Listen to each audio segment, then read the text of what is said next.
Well, first of all, I want to thank Heather for inviting me down here. I think it's kind of neat, the group that you have and are trying to preserve some of the memories.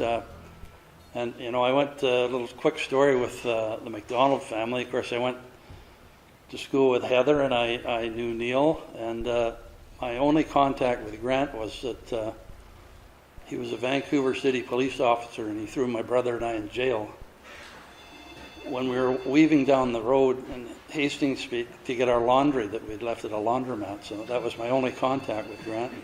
Say hello to him next time you see him. But Heather sort of gave me an outline, and how did we get to the valley, and where did the families come from, and sort of stories from school and jobs I had. Some of them are kind of interesting. But so I'll start with the Tribe family. I'll start with my dad's family. They were from England, pretty well like everybody else, I think. And half of them went to Australia. And my grandmother and grandfather, his name was Morris Bedingfield, because it comes up again a little later. And my grandmother, Helen Tribe. And we don't know, interestingly enough, a lot of the dates I knew, some I'd forgotten, some I didn't know.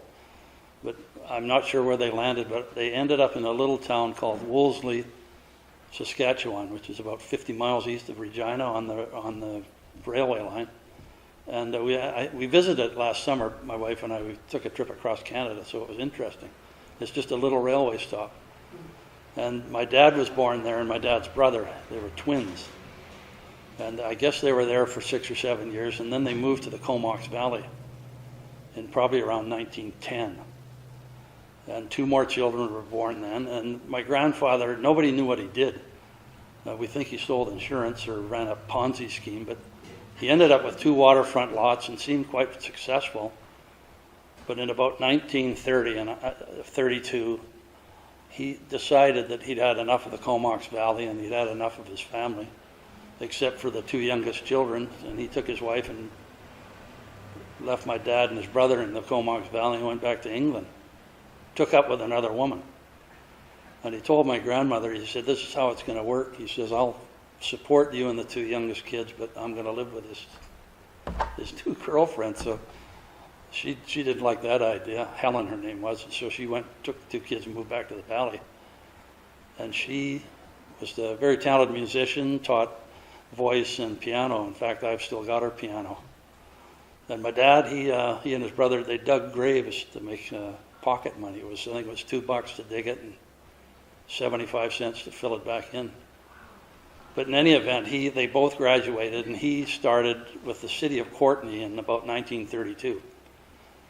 And then he signed up for the war and got his training as a navigator and was ready to ship out.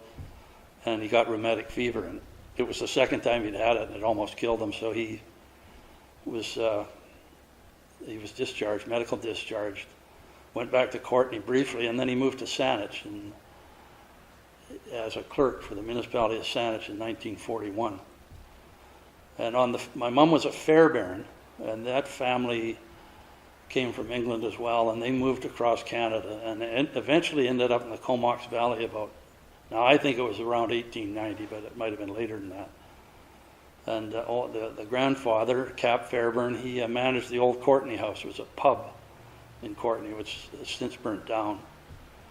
And they somehow scraped together $7,000 or $8,000 and bought the Lorne Hotel.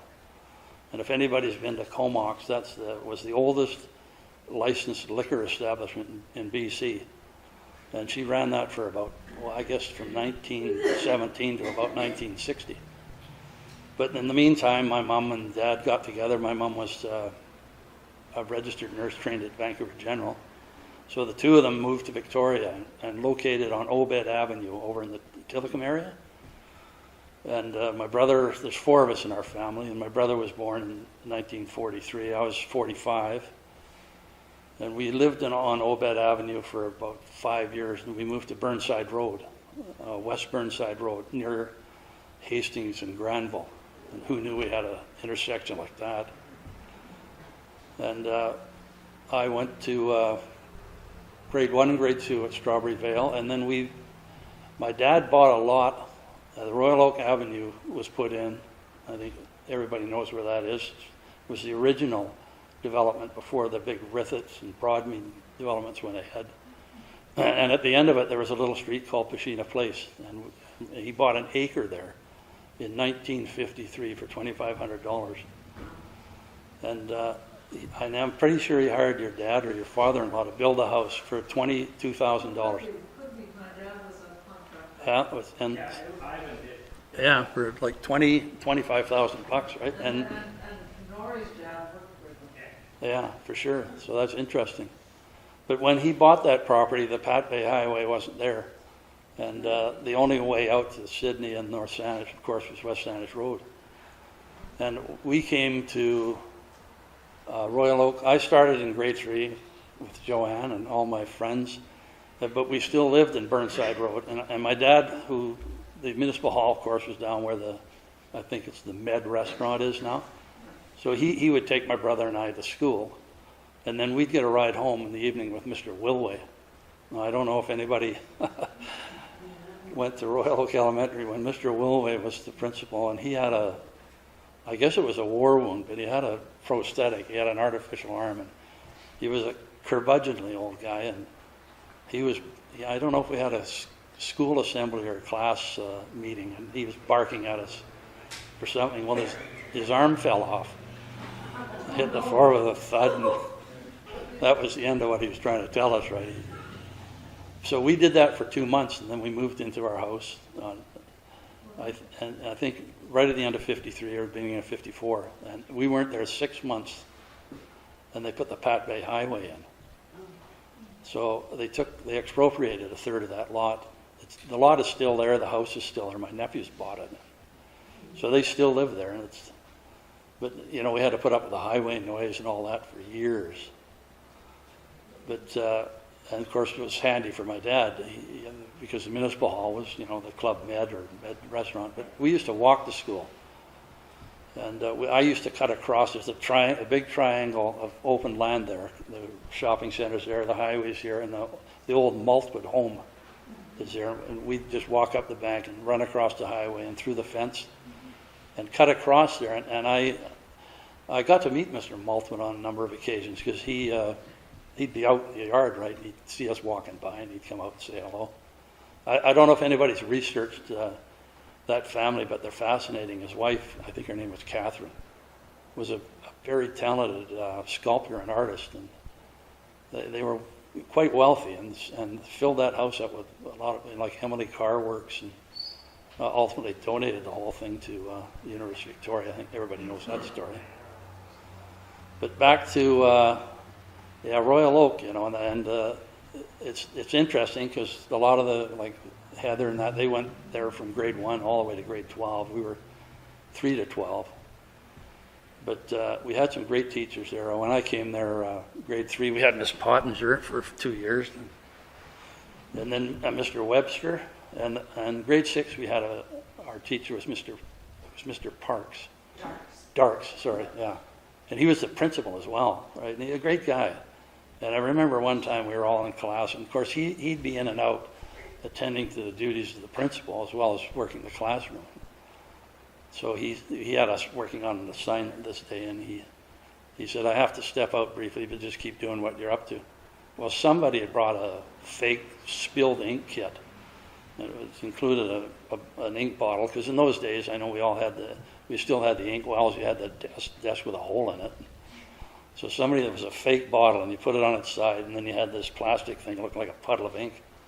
So somebody said, well, we'll get Mr. Darks on this. So he had all these important papers on his desk, so somebody went up there and put the bottle on its side and threw this fake ink blot down. And he came back and he took one look at it, and if it was a grade 12 class, he'd have sworn. But of course, we were just innocent little kids at the time. So God, he was mad. Who did this, right? And nobody would say anything, right? We're all working away. And of course, then he says, well, nobody's going home until I find out who did this, right? The old threat that we're all paying for one guy's actions. So, I said to him, I didn't do it, but I don't mind cleaning it up. Well, he was reluctant to let anybody do that because he figured we'd just do more damage. So in any event, I walked up there and put the bottle upright and picked up this little piece of fake ink spill and walked away. Well, he laughed, he took it in stride. He thought this is a pretty good deal, right? But, fond memories of those days. And then, of course, grade 7, we just moved over to, 300 yards to the left, and away we went again. And then we got all the kids from Cordova Bay. So with all our earlier friends from elementary school, we got to know all the people that came from Cordova Bay. I made friends with Charlie Grainwell, the Grainwell family that owned Berryland, the big strawberry that used to be up just past Elk Lake on the right, and Sarah Maddock, who's owned Maddock's Farm before the Joel family bought it, Bonnie McMurtry and people like that.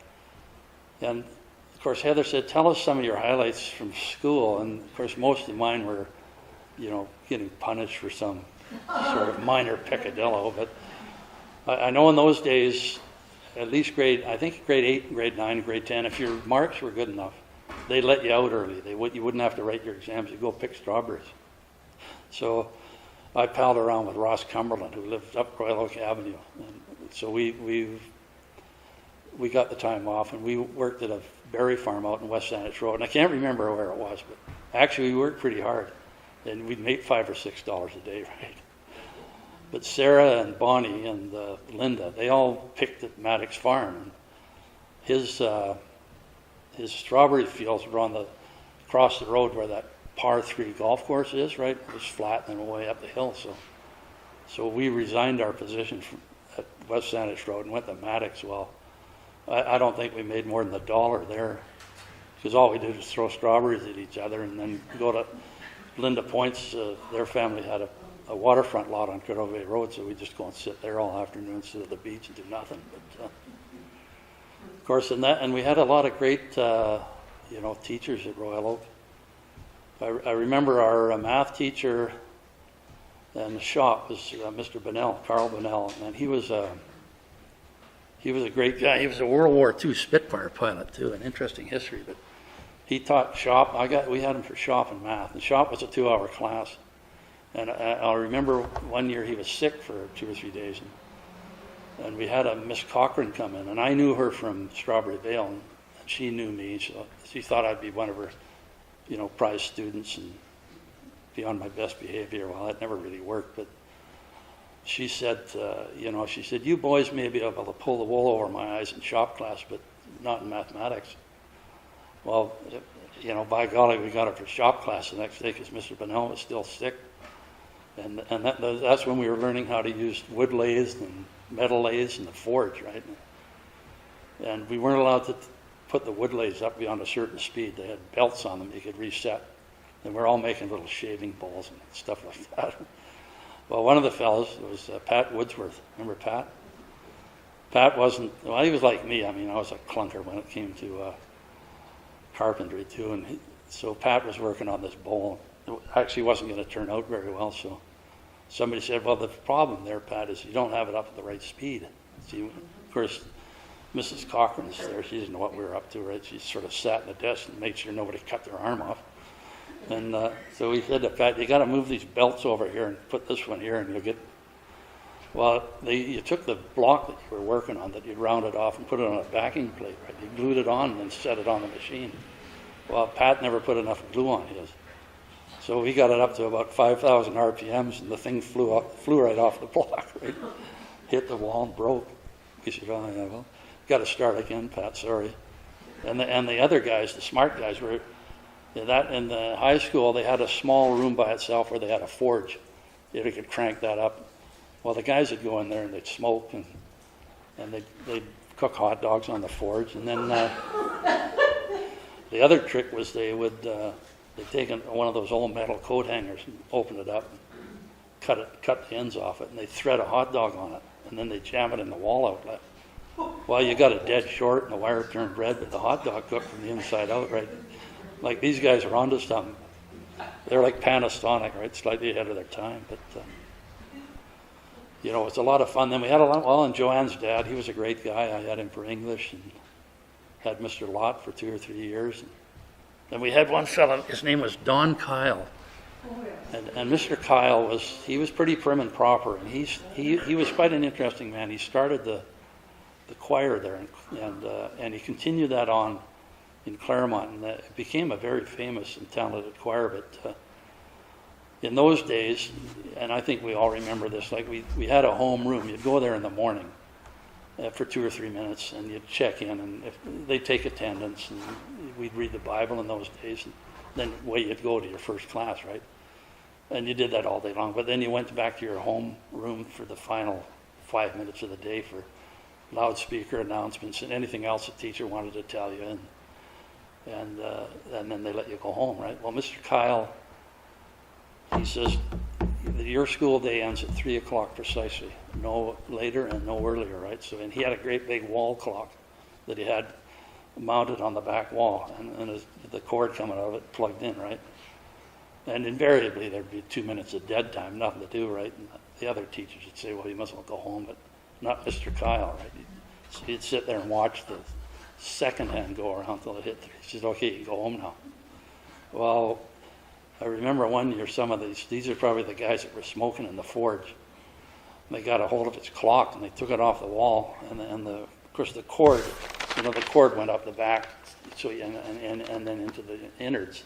Well, they cut the cord, and then they sort of taped it back on. So when you looked at the clock, the cord everything was there, right?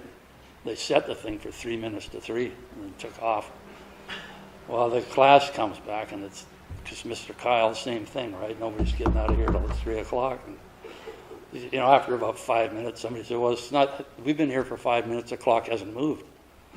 And he looks at it, right? And sure enough, it hadn't, still 2 minutes to 3, and the second hand's not going anywhere.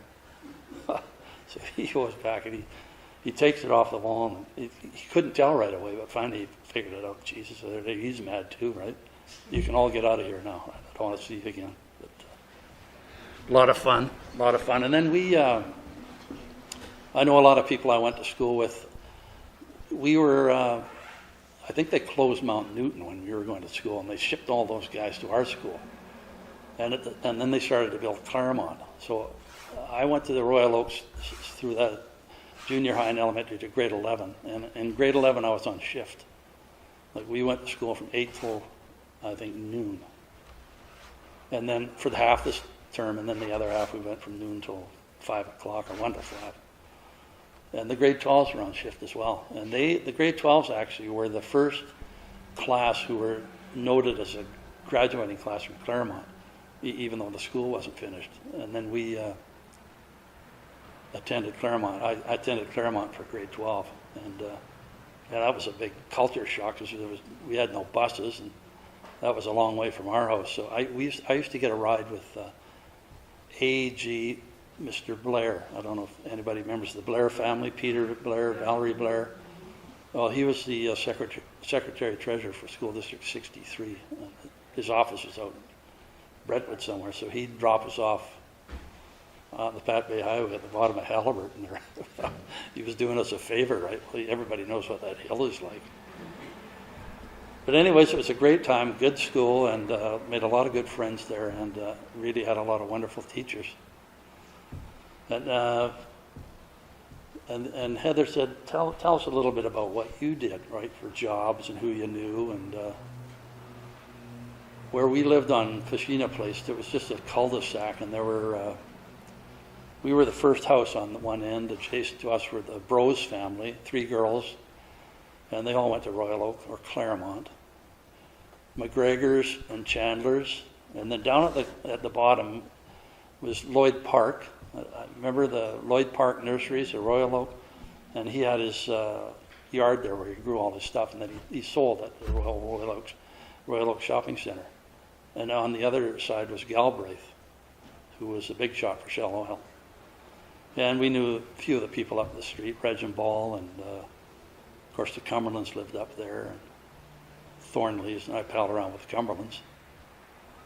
But then they put the highway in, and that tunnel, I drove by there today, that tunnel under the highway is still there. But we got used to the noise. We one year we had a car, we were about 11 o'clock, we were all going to bed, we heard this thud and a roar. Well, it was a car full of, they were sailors. they were heading out to Sydney, and I guess they were all drunk, and they drove off the highway. Now, it's about a 15-foot drop, but that car landed on its nose in our yard.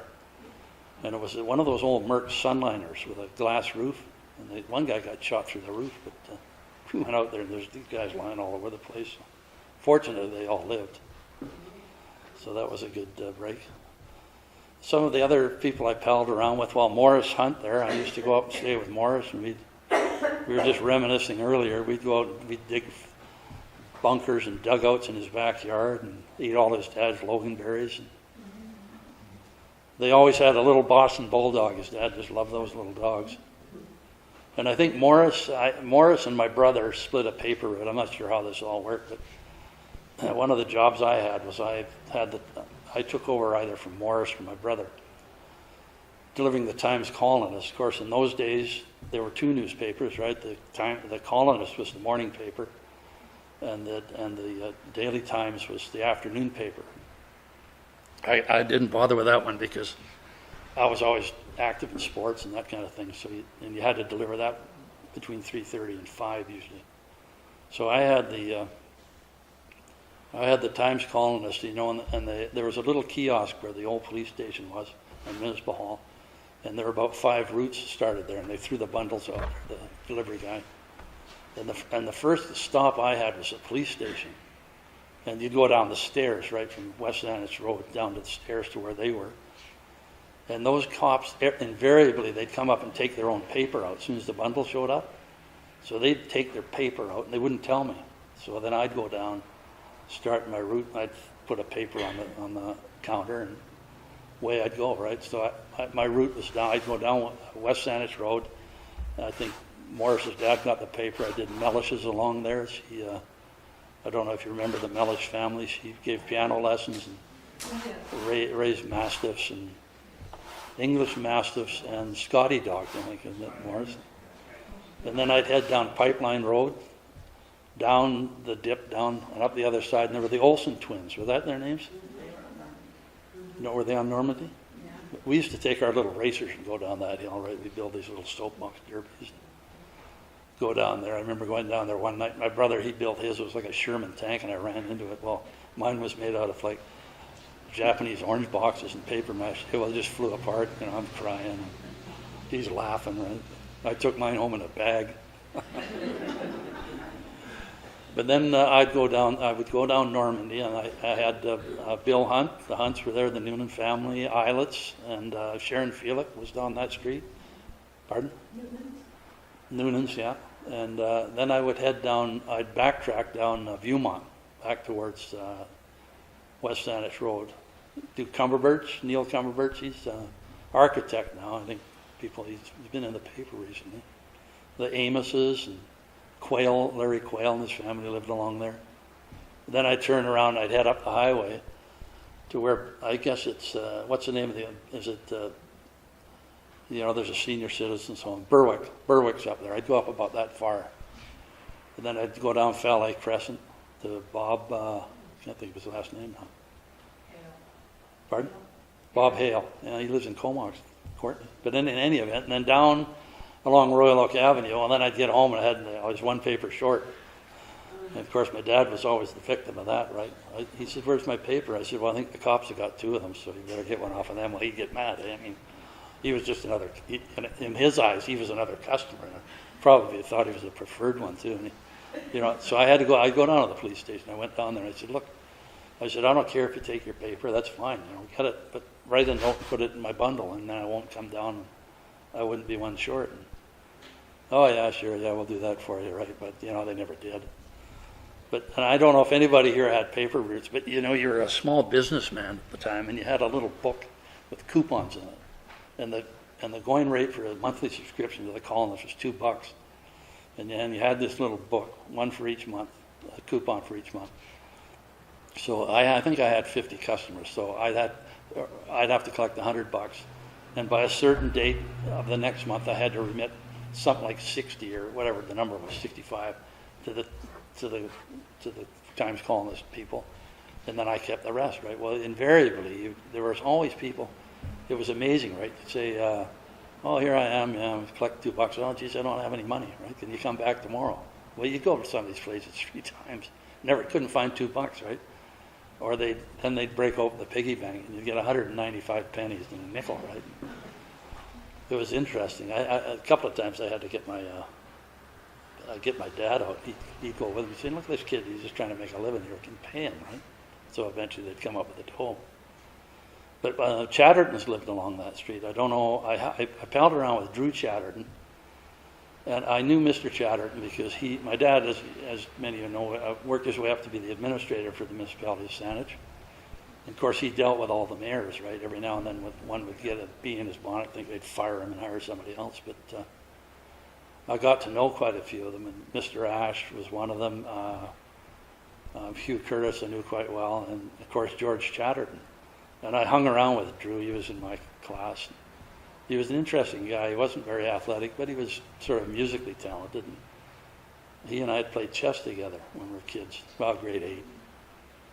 And I was up at his house playing one night, and his dad, George, was a South African. His father had fought in the Boer War. They immigrated to Canada, and somehow his dad, they were George's dad's guns. He had these 2 pearl-handled revolvers that he brought back from South Africa with him. And I'll never forget it. We were up there playing chess one night and having a cup of tea, and Drew kept nattering to his dad. He said, "Can I show David the guns? I want to show him the guns, right?" And finally, he relented and said, "Oh, yeah, okay." He kept them in his bedroom. And I'll never forget this. Drew went and got one of these guns, came running out and stuck it right against my temple and pulled the trigger. Well, fortunately, they weren't loaded, obviously. But old George, he gave Drew a smash, right? Took the gun off him. But he was an interesting man. Of course, George was our MP, and he was elected as a conservative when we all followed John Diefenbaker in '58, right? He was elected for 2 terms, and they moved to Ottawa, so I didn't see Drew as much as I did after that. And then, of course, he was beaten by in the Trudeau mania in '68 when David Anderson was elected. But yeah, and so I hung around with those guys and Charlie Greenwald and the St. Morris when Morris and I used to, and my wife laughs at this, but we called it collecting license plates. And West Saanich Road was a perfect area because basically that was the only way out to Sydney and Butchard's Gardens. So we'd sit on the side of the road. We'd have these little notebooks, and we'd write the license number and where they're from. So it's a big deal if we got a plate from North Carolina, right? You'd fill up your little book, and then one day we were out there and we got a number that we hadn't seen. Like we'd never seen this plate. All of a sudden the car stops about 100 yards down. They back up, right, because they could see us right in our book. And they came out and asked us what we're doing. And they were from the States. I think it was a Carolina plate. We said, "Oh, here's what we write down the license plates for tourists." Well, they thought actually quite intriguing. They said, "Oh, that's kind of neat," right? So away they went, right? But I palled around with Herb Kiernan. Do you remember Herb Kiernan? The Kiernans lived at the bottom of West Saanich Road, and his dad was a minister in W.A.C. Bennett's cabinet. He was, I think, an education minister. Palled around with him, and then I had another pal named Ian Bowman, who lived in an apartment not where the Royal Oak Shopping Centre is. And his dad was also a cabinet minister in the WAC Bennett government. So there were we had a few notables in the valley. But one of the most interesting jobs that I had was working on the garbage. And the way this came about was at that time, the Saanich garbage was a private contract, and the contractor was a fellow by the name of Lorne McNutt, who lived on Dunsterville off Interurban. And you know, at the 5-way corner there were Interurban and Wilkinson and intersect. I remember those old signs? Like that was McNutt's brother put those signs up. Like we'd read those when we went by. Nobody knew what they meant, right? It was Barney McNutt put those up. He was railing against something, but I don't know if you ever remember seeing them, but none of them ever made any sense. But Lorne was a dead ringer for Humphrey Bogart. You'd have thought they were twins. And since that, my dad was the administrator for Saanich and Lauren was the contractor, he'd come over about every 2 weeks to see my dad. He'd say, John, he says, I can't make it with the money you guys are giving me, right? He says, I need more money. And he was a great guy, right? And Dad would say, well, you had the contract, you signed it, right? And old Lauren would always have a cup of tea before he started in on things. So, but he'd go on, and my dad would say, well, I don't think, I'll bring it up at the next council meeting, I'll see what they think, right? Okay. So then he came, my brother was working on an old Hillman, he was underneath it doing something. McNutt came downstairs to the garage. My dad introduced us to him, so Lauren says, what are you working on here, Doug? And he's explaining it to him, and he says, well, let's have a look. So he gets right underneath the car with him, right? My brother was 16 and I was 14, about to turn 15. So they finished fixing this car, and Lauren says, what are you guys doing this summer? We said, well, nothing. He said, well, you come and see me, you've got a job, right? Working on the garbage. So he had the strangest collection of odd people that worked on the garbage. They never had their license. They looked like homeless people. And they all took summer holidays, so we got to fill in, right?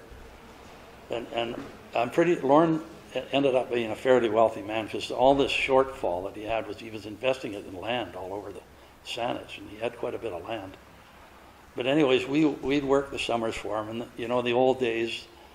Now I don't know if it's like that now, but we used to have to go into the house and get the garbage can and bring it out. Like the property owner never brought the can to the street, right? We'd go in and get it.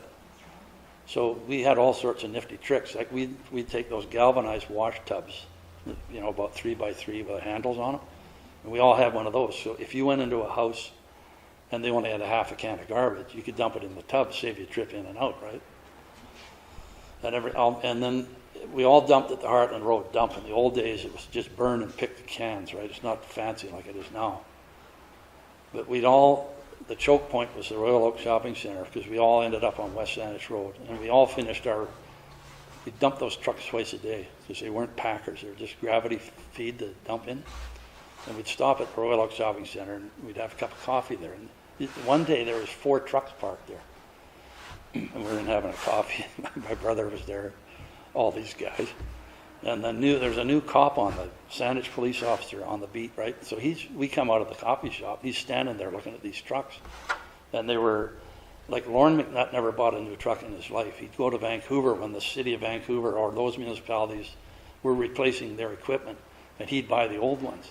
Then he'd bring them over here, right, and repaint them and put L. McNutt or something on the side, and it's like he got a brand new truck. But anyways, we're all standing there one day, and this cop, police officer, he says, okay, he says, I don't like the looks of these trucks. So he said, who's driving this one? So somebody would say, I am. He said, well, get in and I want to see the lights, the turn signal, the horn, I want to see everything, right? So none of it worked, right? And then he'd go on to the next one, same thing, right? He's making all these notations. Then for a minute, he stopped dead for a minute, right? He didn't say anything. And then the two trucks had the same license plate number. So and my brother's standing there. He says, watch this. So he calls the 2 drivers over. He says, these 2 trucks have the same license plate. And the guy says, oh yeah, it looks like they do. He says, what's with that? The guy says, well, I don't know. He says, I just drive them, right? He says, they got nothing to do with me. I don't buy the licenses or insurance, and I don't do this. So now the guy's mad, right? So he says, none of these trucks are moving. They're not going anywhere, right? So we phone, we never had radios in the trucks then, but somebody goes up to the bank or somewhere and phones Lauren. Says, the cops have got us and they won't let us move the trucks. Then he had a red pickup truck and a hat like, one of these fedoras. And he'd come out, they'd throw his hat down. God damn it. And he's talking to everybody. What's going on here? Well, they won't let us move the trucks because nothing works. He says, well, do they drive? He said, yeah. The engines work, brakes work, but, not much else. So he disappears. Well, the chief of police at the time was a gentleman named Bert Pearson. And Lauren and my dad and Bert were all friends. My dad was number 1 backer of the police and fire department, so he got to know all of them. Of course, they were in the same building. So I guess Lauren went and got a hold of Bert, right? And then he comes flying back in his red truck, and he says, we can move the trucks.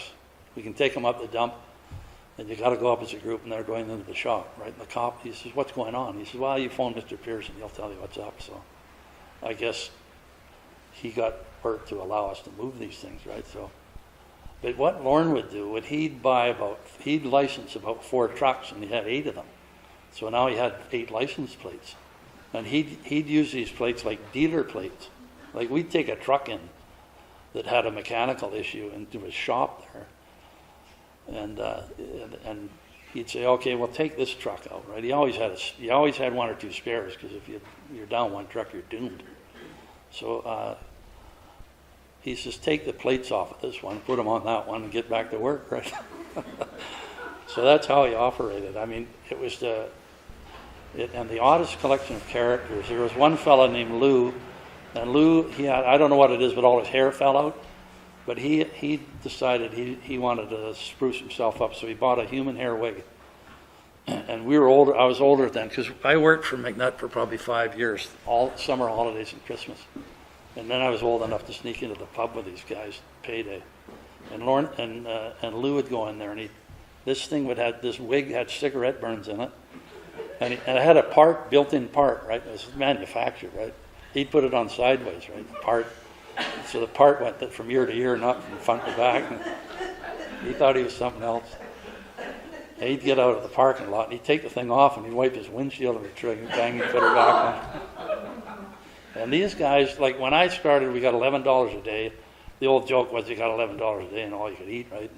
And that was a great job because business was always picking up. But these guys got their clothes out of the garbage, their shoes and their shirts. And they'd only dump, there's no recycling then. I mean, everything went into the garbage. So they'd spot a pair of shoes that, have another few more miles on it. And they'd look them over and check the size out. And Lou would say, what do you think, Dave? I said, yeah, they're pretty good. Brogues, it's a pretty nice shoe. So he'd put them on, right? Well, one day we were up on Mount Tommy, Mayfair Drive. It's pretty nice up there. Some nice houses. And Lou, he came out of one house and dumped the can, and their silk bowling shirt came flying out, like brand new. I guess the guy had given up bowling, threw his shirt away. And Lou's shirt was pretty tattered, so he says, what do you think, Dave? I said, well, it looked pretty good on you, Lou. So he's right there, he's holding it up, looking at it. Well, it's got Frank on it. Everybody had their name on it. I says, well, it's got Frank written on it. He says, oh, yeah, big deal. I can take that off. So, and he's holding it out. He says, yeah, it looks pretty good. It's got a logo on the back, right? Joe's Bowling Lane or something. He takes his old shirt off, and these people are watching this, right? Throws it in the garbage and puts this new one on. Down the street he goes, right? But I'll tell you, I'm going to finish my garbage experience. Barb says, don't tell this story, but this is the funniest thing I've ever seen. And the way we worked was that there'd be 3 or 4 on the crew. So we were over in the Burnside area, where Marigold, where all the flowers are. We call it the flower pot. So we're over there. We're starting over there, and there's 4 of us on the truck. And Irving, I won't just say his last name, but Irving, he never wanted to get out of the truck. The way it worked, you were not assigned. We'd never had an assigned driver. You'd park the truck, and then the 4 you'd start, right? You'd each go down the road picking out a house, right? And then whoever was closest to the truck, he'd move it 5 houses down, then he'd get out and start. The whole routine would start again. So Irvin never, ever wanted to get out of the truck. So he'd get a case of beer. He'd bring a case of beer to work. He'd sit in the truck and drive all day and drink beer all day long. So when we worked our way out onto Burnside Road. No, it wasn't Burnside. It was one off, a long flat street. So then Irvin, and we were working with a guy named Lightning, another character. So Doug, I was working with my brother then, and Irvin had to go to the bathroom. So he'd always have an old can in the cab with him, right? He'd just pee in this can, and then he'd dump it out a hole in the floorboard. So he did this one time, and then he moved the truck ahead. Well, of course, there's a little puddle there, right? Douglas says, watch this, check this out. So Lightning, everybody, Lightning goes up to this, and there's a puddle there, and he goes like this. He says, it's not oil. Couldn't believe it, eh? But, you know, finally, that was the day, two cans every 2 weeks. Well, young families, that wasn't enough, right? We go into places, the cans were overflowing. And other people, they'd bury the can in the ground, right? And had one of those step-on lids. And you know, they throw so much stuff in it. By the time we got there, it weighed 200 pounds. You couldn't get it out of the ground, right? But eventually, Saanich grew so quickly, McNutt couldn't get enough old junk trucks to run. Like, he had one truck, and the brakes never worked. The handbrake never worked, so they'd shove a 2x4 onto it had air brakes, and they'd shove a 2x4 on there and hook it under the steering column, 2x4, and that was, and this happened at the Royal Oak Shopping Center, our favorite stop. Well, there's some guys that stopped, two of them, to go to the bank, right? Well, the 2x4 slipped, so this truck starts backing up. Well, when the old bank was on a hill, and there was a hardware store there, and we got there, we were stopping for a donut or something, and here's this garbage truck halfway through, it was half into the hardware store. So I was talking to some guy, I said, what's going on here? He said, well, that truck was parked up there, and he said, I took a look at it and thought, geez, this guy's backing up awful fast. And he said, I got out of the way, and it never stopped. So that was another headache for Lauren, but eventually Saanich took it over, and then it was a high-class operation. Then we got uniforms, white coveralls, and green bump hats, gloves. We never wore gloves. Then we got these fancy buckets to go into the houses with, right? Well, I took a year off. I don't know what I was doing, but I took a year off and worked for Saanich for a year on the garbage. Like, it was a lot of fun. We had brand new trucks, Packers, and we all had to go get air brake endorsements and prove that we could drive these things, oddly enough. And I worked with my brother-in-law, worked there for a while, and a guy named Vic Horton, he's a school teacher. It was a summer job. And so we'd run, like you had a route that you followed every day with so many houses on it. And once you finished, you went up to the Heartland Road dump. And you wanted to time it so we got back to the Saanich Municipal Workyards at about 25 after 4, right? So, everybody sit around at 4:30. It's like Mr. Kyle was watching us. And then away we'd go, right? But we'd run, right? This Vic Horton he was quite athletic. So we'd lope to every house, right? We'd figure out how you could cut through and do 3 houses in a row if they just had small amounts. And we'd get finished our route at 2 o'clock. So we had nothing to do, right? Well, somewhere along the line, this Vic Horton, he caged a magnetic Oak Bay decal. I don't know where he got it from, right? Of course, the side of the truck municipality is Saanich with the Saanich logo and all that stuff. So we'd finish about 2:30. And we worked predominantly over in Shelburne Street area. So we'd go into the old Tasty Freeze there, get a cup of coffee. We all smoked then. Then we'd drive into Oak Bay down this side street, and we'd slap this Oak Bay decal on the side of the truck and sit on the boulevard drinking coffee and smoking, right? We did this about the 3rd day we did it. Some guy come flying out with an Oak Bay pickup truck, right? Because somebody phoned in on us, right? Said, these guys, these garbage men, this is the 3rd day they've been sitting out here at 2:30, lying around doing nothing, drinking coffee, and we're paying for this, right? So the guy came out. Well, as soon as he got out, he knew it wasn't one of his trucks, right? He says, who are you guys anyways? So Horton says, well, we're garbage men. What do we look like, right? Well, he says, I know that. Where are you from? So he goes and pulls the decal off, right? So the guy, he had a good laugh, but he reported us, right? So when we got back to the municipal workyard, they said, what are you guys up? Where were you guys this afternoon?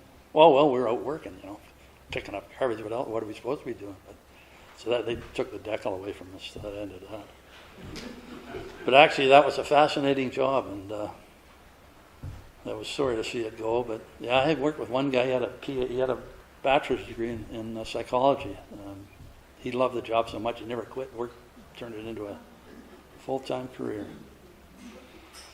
But anyways, Heather said also talk a little bit about your family. Well, I had there are 4 of us in the family, and we all went to Royal Oak. And we all went to Claremont. So, and where are we now? Well, I have a sister, my youngest sister Barbara. She was a good athlete when she was a kid, and she actually played on the BC basketball team that represented BC at the summer games in Saskatoon. And I'm not sure when that was, years ago, but they won the gold medal. She actually had a tryout for the Canadian Olympic team, but she was too short.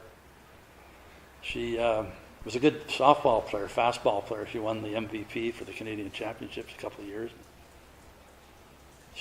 My uncle used to always amazed. He was always amazed. He was a bit of a tomboy, and his best story was, and he had 3 daughters, he and his wife. He said, you know, it's funny. He said, I watch my daughters getting ready to go out, and you know, they're in the bathroom for half an hour. They're doing this, doing that, putting makeup on. He said to Barbara, he said, you know, all you got to do is spit in your mitt and rub it a bit, away you go. But anyway, she's actually on the Hall of Fame wall in the Memorial Arena. The basketball team that she played on were inducted into the Victoria Sports Hall of Fame, and she worked in Vancouver for the Workers' Compensation Board, which is now the WorkSafe BC, or as they call it, the We Care Board. And she moved back to the Comox Valley, and she's retired there now. And then my other sister was Kathleen, and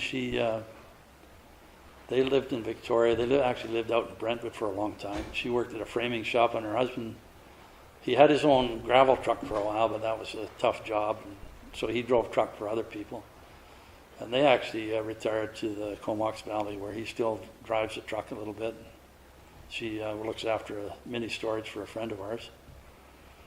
And my brother, he was, you know, if he was around now, they'd have called him a nerd, but, you know, he was a smart guy. He never played sports, but he fixed radios all his life. He started when he was 14, fixing radios at a radio shop. He went to BCIT with Phil Minter, the Minter family. I don't know if I went to school with Joan, and David Minter lives up in Comox. I see him occasionally. But anyways, he was a BCIT graduate, and he spent the majority of his life in Saudi Arabia, working around the world installing microwave systems and cell phone towers. And he's retired now, lives in Washington State. And he's a freeman and fixes old cars. And me, well, you know, I was a sort of an indifferent student. I got through high school, but I was a total failure at the university. I did get the 4th year at UVic, and I was taking a double math major, which I'm not sure why I did that, because I wasn't that good at math, but I got to know one of the professors, Ian Barradale, a real smart guy, a Welshman, smartest guy I ever met. And he says, how you doing, Dave? And we belonged to the same golf club, so Upland, so it was easy for me to skip out and go to the golf club. I said, you know, Mr. Barradale, I said, I need 1.5 units to fill out my degree. You've got any ideas? He said, oh, I'll take this course. He said, it's an hour and a half Thursdays, right? It's a cakewalk. So I sign up for this, right? And I show up 9:30. There's like 5 guys in the class, right? So you know these guys know what they're doing. 3 of them are Chinese, and they're always good at math, smarter than I was. So the professor covered the blackboard with some formula and hieroglyphics. I'm looking, I didn't understand any of it. And one of these guys puts his hand up and says, you know, made a mistake on line 4.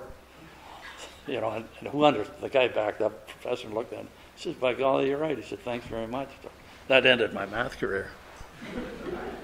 But we spoke earlier about the assessor for Saanich, and when my dad, he said, I don't care what you do. He says, here's the one rule. He says, you're out of this house before I retire, right? I said, I'm working on it, right?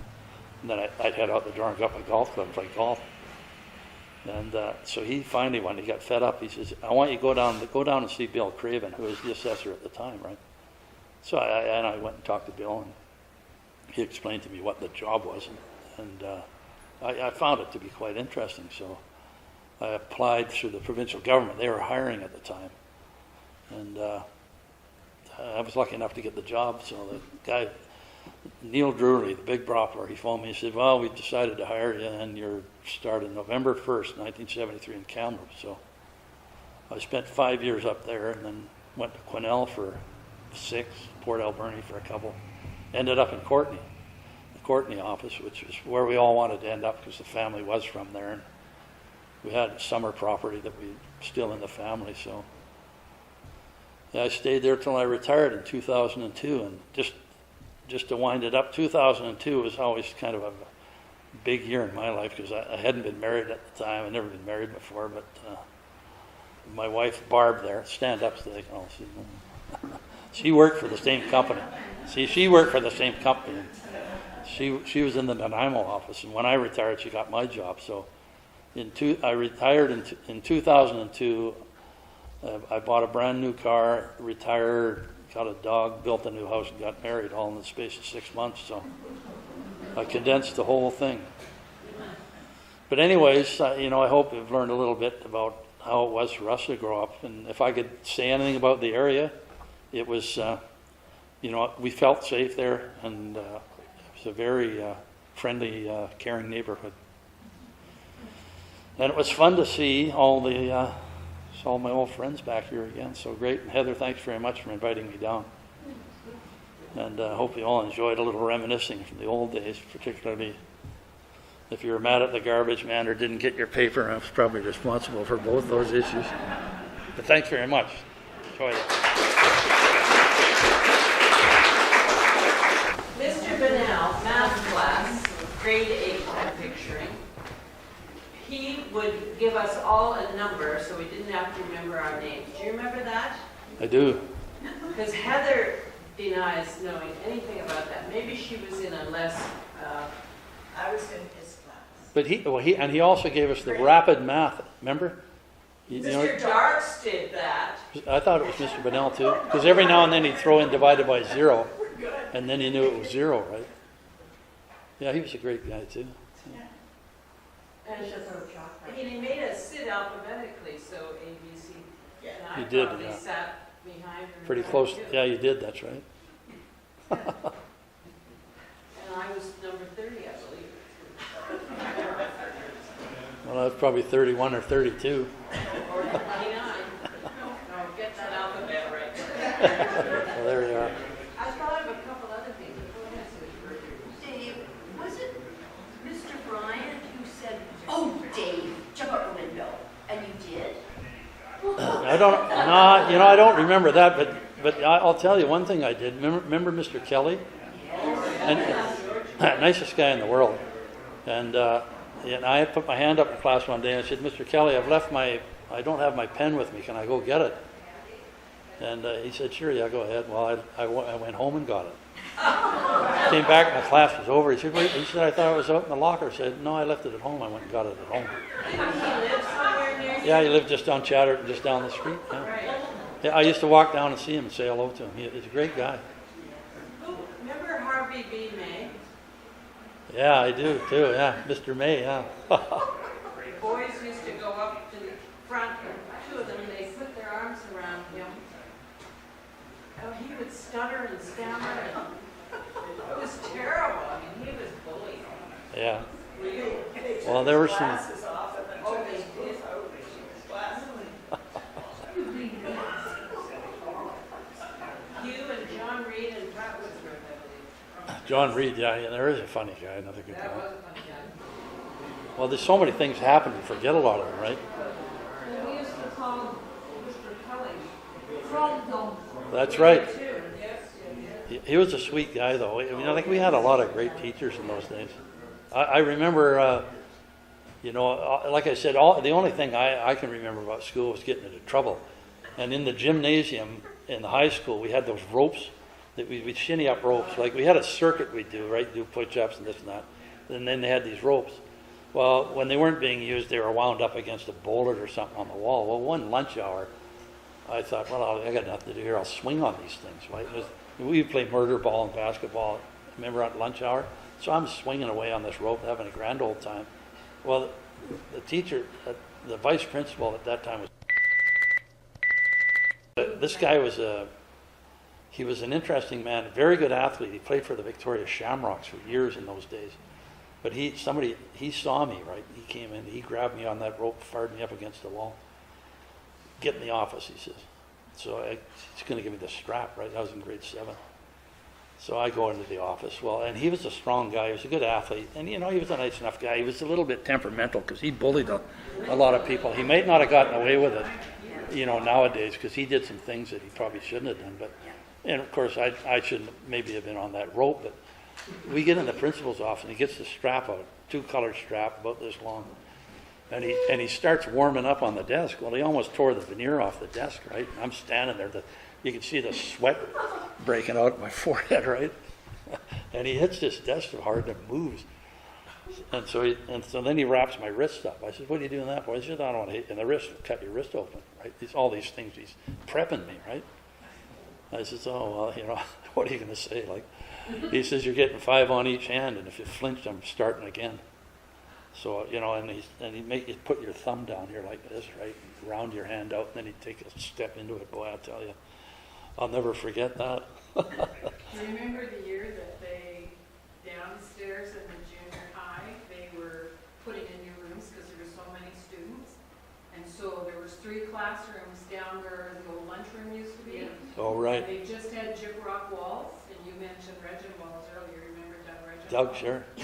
Doug Reginbald was standing near the doorway, and somebody threw, I don't know, it was lunchtime, and so the teachers were monitors. Somebody threw an orange at Doug at the door just as it was happening. He grabbed Reginbald by the throat. He threw him right through the gyprock wall. Yeah, he did that to somebody else too. Nasty. He had a violent temper, and he was mean, really. He did 2. I was aware of 2 or 3 incidents. I wasn't the victim in all of them, but other people I knew were to him. But we had some great teachers. There's no doubt about that. All right. Well, thanks again. Enjoyed it, and hope to get some more good speakers.